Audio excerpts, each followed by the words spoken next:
देखाएर ल गाइस हामी चाहिँ जन्ती गरेर होइन ठक्क अमिलोबाट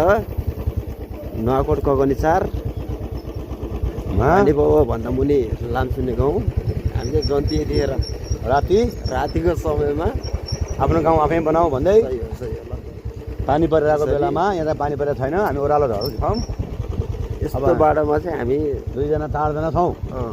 अगाडि एउटा स्कुटर छ खतरा तान्दो रहेछ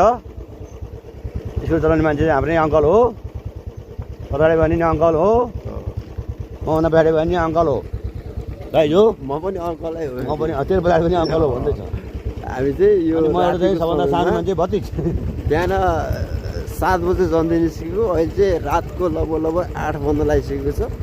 हामी चाहिँ अहिले लगभग यहाँ चाहिँ हामी कहाँ छौँ भने ढाडेबेदीको पुलमा छौँ नजिकै छौँ जनता जानुभन्दा अन्त जानु ठिक भन्थ्यो होला जस्तो भइसकेको छ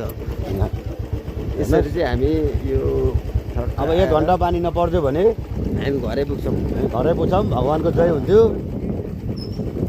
अगाडि यहाँ तकबाट 29 लटको बाइक चल्दैछ यसरी जङ्गलको बाटो हेर्नु गाइस होइन बाटोमा हेर्नुहोस् यहाँ ब्रेक हाल्दै पुरै जङ्गल हो सालघारीको जङ्गल हामी चाहिँ यो जङ्गल पुरै जङ्गलमा चाहिँ हामी पुरै राइड गर्दैछौँ ल हेर्नु यहाँ कसरी हिँड्दै बाइक स्कुटी छ हामी चाहिँ पुरै यो सालघारीमा छौँ ल हेर्नुहोस् स्कुटर चलाउने मान्छे खतरा हो होइन अब राइडर्स स्कुटी राइडर्स हामी भतिज हो फेरि यो पनि स्कुटी चलाउने भतिजै हो दाइको सरै हो तर यो सबै सालघारी हो हामी चाहिँ पुग्नु लागेको छौँ लगभग ढाडेबेदीको पुल पुग्न लाग्यो कहाँ पुग्छ हामी जन्ती गएको चाहिँ लामसुने गाउँ वडा नम्बर 4 बाट अमिलबोटे लगभग हाम्रो यो कुन गाउँपालिका अरे हो अमिलबोटे लिखु